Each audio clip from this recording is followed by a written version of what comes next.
नमस्कार दोस्तों, विकास study circle के यूट्यूब चैनल पर आप सभी का स्वागत है।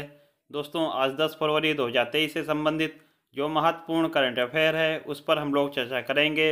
आप लोग दोस्तों वीडियो के साथ अंत तक अवश्य बने रहें तथा वीडियो को ज़्यादा से ज़्यादा लाइक करें, शेयर करें और चैनल को अधिक से अधिक सब्सक्राइब करें। चलिए दोस्तों, देखते हैं आज का हमारा पहला प्रश्न है, पृथ्वी अवलोकन उपग्रह निसार का विकास किस अंतरिक्ष एजेंसी द्वारा किया जा रहा है। तो दोस्तों, जो पृथ्वी अवलोकन उपग्रह है इसका नाम है निसार। इसका दोस्तों विकास जो है वह नासा और इसरो इनके द्वारा किया जा रहा है। नासा जो है यह अमेरिका की स्पेस एजेंसी है और इसरो जो है हमारे भारत की दोस्तों स्पेस एजेंसी है। इन्हीं दोनों के द्वारा दोस्तों निसार का विकास किया जा रहा है। निसार जो है दोस्तों इसका फुल फॉर्म क्या होगा, तो निसार का फुल फॉर्म है NASA ISRO synthetic aperture radar, यह निसार का फुल फॉर्म है और 2023 में ही दोस्तों इसको लॉन्च किया जाएगा। इसरो की बात की जाए तो दोस्तों इंडियन स्पेस रिसर्च ऑर्गेनाइजेशन, इसकी स्थापना कब हुई, 15 अगस्त 1969 को दोस्तों स्थापना इसकी हुई और मुख्यालय कहाँ है, बेंगलुरु में। वर्तमान में दोस्तों जो इसरो के प्रमुख कौन हैं, तो एस सोमनाथ, यह दोस्तों वर्तमान में इसरो के प्रमुख हैं। आगे देखिएगा दोस्तों, अगर इसरो की बात की जाए तो इसरो जो है दोस्तों उपग्रहों की लॉन्चिंग सतीश धवन अंतरिक्ष केंद्र श्रीहरिकोटा आंध्र प्रदेश से करता है। यह चीज़ दोस्तों ध्यान रखिएगा आप लोग। आगे देखिएगा, अगला प्रश्न है, हाल ही में किस भारतीय कंपनी को फॉर्च्यून पत्रिका की दुनिया की सबसे प्रशंसित कंपनियों की सूची में शामिल किया गया।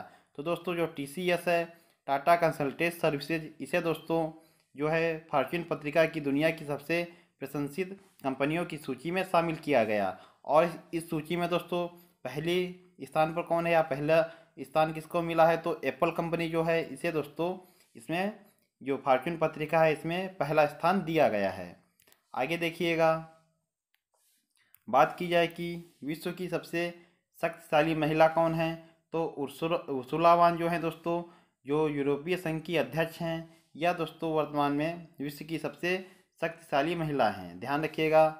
आगे देखिएगा, रिलायंस का पहला मल्टी मॉडल लॉजिस्टिक पार्क कहाँ स्थापित किया गया। तो दोस्तों जो रिलायंस कंपनी है इसका पहला मल्टी मॉडल जो लॉजिस्टिक पार्क है यह चेन्नई तमिलनाडु में स्थापित किया गया।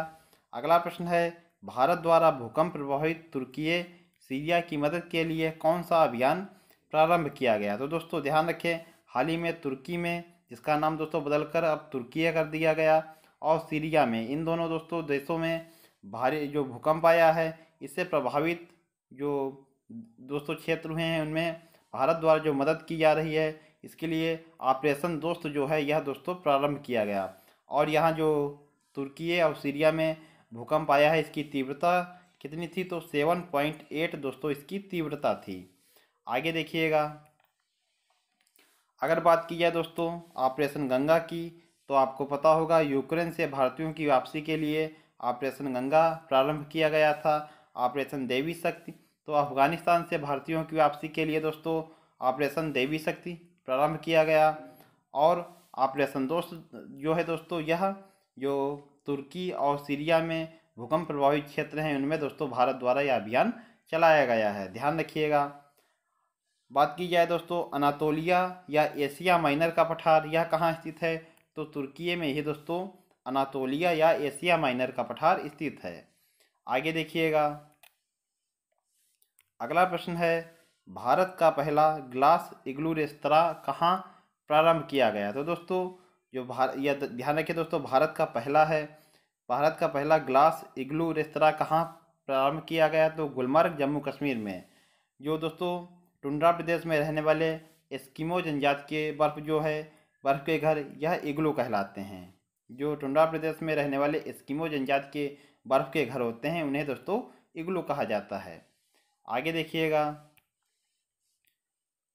अगला प्रश्न है, जिला सुशासन सूचकांक जारी करने वाला पहला राज्य या केंद्र शासित प्रदेश कौन है, तो जम्मू कश्मीर जो है दोस्तों यह पहला राज्य या केंद्र शासित प्रदेश है जिसने जिला सुशासन सूचकांक जारी किया है।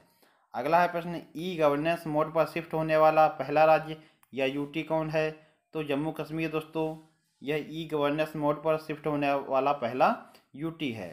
अगला प्रश्न देखिएगा, 9 फरवरी 2023 को नई दिल्ली में डिजिटल भुगतान उत्सव का शुभारंभ किया गया, किसके द्वारा शुभारंभ किया गया? तो अश्विनी वैष्णव जो हैं दोस्तों वर्तमान में हमारे इलेक्ट्रॉनिक एवं सूचना प्रौद्योगिकी मंत्री और रेल मंत्री, दोनों दोस्तों विभाग इन्हीं के पास हैं। इन्हीं के द्वारा दोस्तों अश्विनी वैष्णव जी के द्वारा ही नई दिल्ली में डिजिटल भुगतान उत्सव का शुभारंभ किया गया।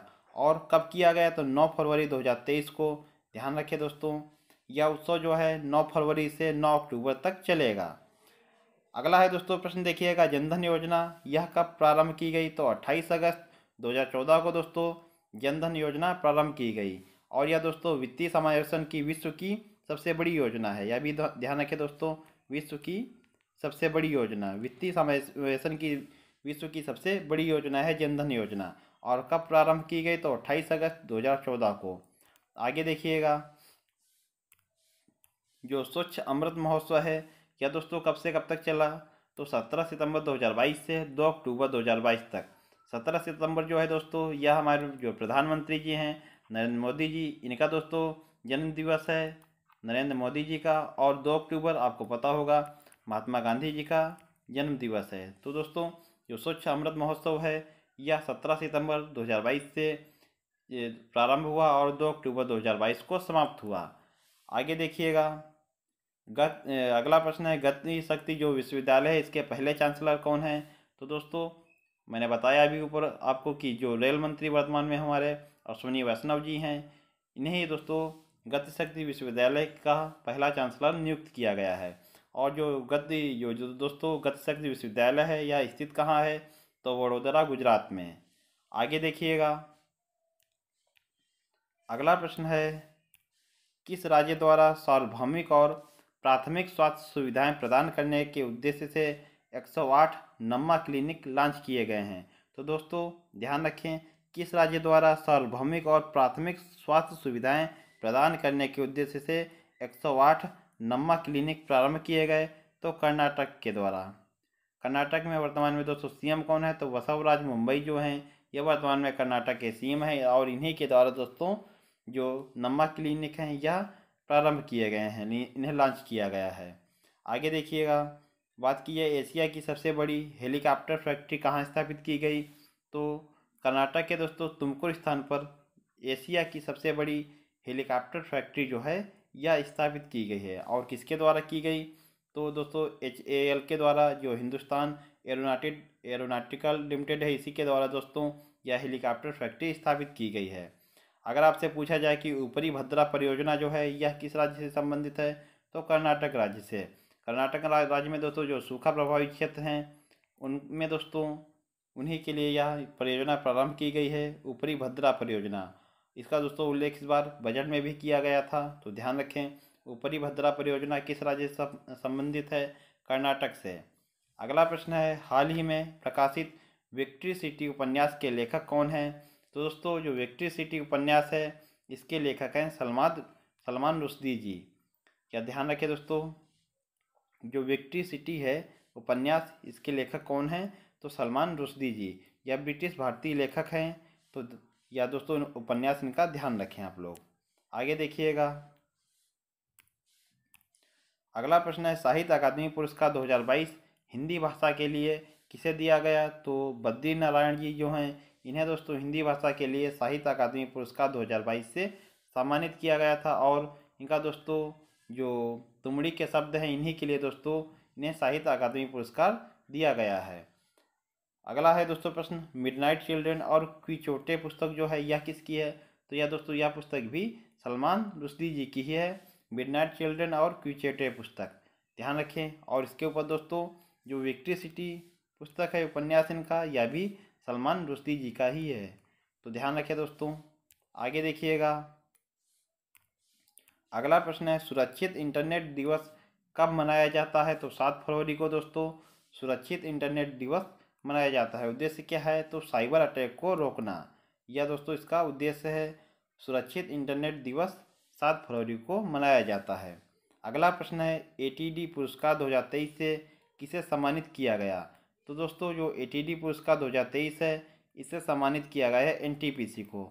जो दोस्तों NTPC national thermal power corporation है, इसी को दोस्तों यह पुरस्कार दिया गया है। और ATD का दोस्तों फुल फॉर्म क्या है, तो एसोसिएशन ऑफ टैलेंट डेवलपमेंट, यह दोस्तों ATD का फुल फॉर्म है। और NTPC की बात की जाए तो भारत में विद्युत उत्पादन की सबसे बड़ी कंपनी है NTPC। NTPC दोस्तों इसकी स्थापना हुई है 1975 को, और मुख्यालय इसका कहाँ है, तो नई दिल्ली में। नई दिल्ली में इसका मुख्यालय है। और NTPC दोस्तों एक महारत्न कंपनी है, महारत्न कंपनी है, ध्यान रखें। वर्तमान में दोस्तों अगर बात की जाए कुल महारत्न कंपनियां कितनी हैं, तो वर्तमान में दोस्तों महारत्न कंपनियां हैं हमारी 12, और इसमें दोस्तों NTPC भी एक महारत्न कंपनी है। और कुल महारत्न कंपनियां 12 हैं। नवीनतम कौन सी है, तो REC जो दोस्तों रूरल इलेक्ट्रिफिकेशन कॉरपोरेशन है दोस्तों, यह नवीनतम दोस्तों महारत्न कंपनी है। और वर्तमान में 12 महारत्न कंपनियां हैं। बात की जाए भारत में यूनेस्को विश्व धरोहर कितनी हैं, तो 40 हैं दोस्तों। अमूर्त धरोहर कितनी हैं, 14 हैं। और यूनेस्को दोस्तों विश्व धरोहर शहर कितने हैं, तो 2 हैं। कौन कौन से, अहमदाबाद और जयपुर। बात की जाए ब्लू फ्लैग प्रमाणन वाले बीच कितने हैं, तो 12 हैं। इन दोस्तों ये जो फैक्ट हैं काफ़ी इंपॉर्टेंट हैं, आप लोग इनको जरूर ध्यान रखें दोस्तों। कुल महारत्न कंपनियां 12 हैं। भारत में यूनेस्को की विश्व धरोहर जो है दोस्तों वह कितनी है, 40। अमूर्त धरोहर कितनी है, 14 हैं। और शहर कितने हैं दोस्तों, 2। कौन कौन से, अहमदाबाद और जयपुर। और ब्लू फ्लैग जो प्रमाणन वाले बीच कितने हैं, तो इनकी संख्या है 12। आगे देखिएगा दोस्तों, अगला प्रश्न है दोस्तों, देखिएगा काफ़ी इंपॉर्टेंट प्रश्न है। जो दोस्तों गोल्डन ग्लोब अवार्ड दिए गए थे, इसमें बेस्ट सॉन्ग का अवार्ड किसे दिया गया था, तो दोस्तों जो नाटू नाटू सॉन्ग है फिल्म RRR का, इसे ही दोस्तों गोल्डन ग्लोब अवार्ड में बेस्ट सॉन्ग का अवार्ड दिया गया था। अगला है प्रश्न दोस्तों, 53वें भारतीय फिल्म महोत्सव 2022 में IFFI यूनेस्को गांधी पदक किस फिल्म को दिया गया, तो दोस्तों जो IFFI दोस्तों जो यूनेस्को गांधी पदक है यह नरगिसी फिल्म को दिया गया। और नरगिसी फिल्म किस देश की फिल्म है, तो ईरान की फिल्म है नरगिसी। इसे ही दोस्तों 53वें भारतीय फिल्म महोत्सव 2022 में IFFI यूनेस्को गांधी पदक से सम्मानित किया गया। यह दोस्तों ध्यान रखें, जो भारतीय फिल्म महोत्सव 2022 में आयोजित किए गए इनका क्रम कौन सा है, 53वां क्रम है। और इसका आयोजन कहाँ किया गया, तो दोस्तों गोवा में आयोजित किए गए थे। इसमें दोस्तों यही जो दोस्तों भारतीय फिल्म महोत्सव है, इसी में Indian film personality of the year से किसे नवाजा गया, तो चिरंजीवी दोस्तों साउथ एक्टर जो हैं इन्हें दोस्तों Indian film personality of the year से सम्मानित किया गया। आगे देखिएगा, आज का हमारा अंतिम प्रश्न है, 10 से 14 फरवरी तक जम्मू कश्मीर में खेलो इंडिया विंटर गेम्स के कौन से संस्करण का आयोजन किया जा रहा है, तो दोस्तों ध्यान रखें, जो खेलो इंडिया विंटर गेम्स हैं इनका आयोजन कहाँ हो रहा है, तो जम्मू कश्मीर में। और कौन सा दोस्तों संस्करण है इस बार, तो तीसरा संस्करण है। तो दोस्तों जो खेलो इंडिया गेम्स होते हैं यह दोस्तों 3 प्रकार के होते हैं, एक यूथ गेम्स होते हैं, दूसरे दोस्तों यूनिवर्सिटी गेम्स होते हैं, और तीसरे विंटर गेम्स होते हैं। तो इस बार दोस्तों 2023 में इनका आयोजन कहाँ कहाँ किया जाएगा, तो जो दोस्तों खेलो इंडिया यूथ गेम्स हैं इनका 2023 में 5वां संस्करण होगा। और आयोजन कहाँ होगा, तो मध्य प्रदेश में। यूनिवर्सिटी गेम्स की बात की जाए तो इस बार 2023 में दोस्तों इनका तीसरा संस्करण होगा, और आयोजन होगा उत्तर प्रदेश में। विंटर गेम्स जो हैं दोस्तों इनका भी तीसरा संस्करण होगा, और इनका आयोजन जो है दोस्तों गुलमर्ग जम्मू कश्मीर में होगा। तो दोस्तों तीनों फैक्ट आप लोग बहुत अच्छे से याद रखें कि खेलो इंडिया जो यूथ गेम्स है इनका 2023 में 5वां संस्करण होगा, आयोजन मध्य प्रदेश में होगा। और खेलो इंडिया जो यूनिवर्सिटी गेम्स हैं इनका तीसरा संस्करण होगा, और आयोजन कहाँ होगा, उत्तर प्रदेश में। विंटर गेम्स जो हैं दोस्तों इनका तीसरा संस्करण होगा, और आयोजन जो है वह गुलमर्ग जम्मू कश्मीर में होगा। तो ध्यान रखें दोस्तों, ये थे दोस्तों करंट अफेयर की दृष्टि से आज के हमारे बहुत महत्वपूर्ण प्रश्न। आशा करता हूँ आप लोगों को वीडियो पसंद आया होगा। वीडियो पसंद आया हो तो दोस्तों वीडियो को लाइक करें, शेयर करें, और चैनल को अधिक से अधिक सब्सक्राइब करें। मिलते हैं दोस्तों अपने अगले वीडियो में, तब तक के लिए आप लोगों को बहुत बहुत धन्यवाद।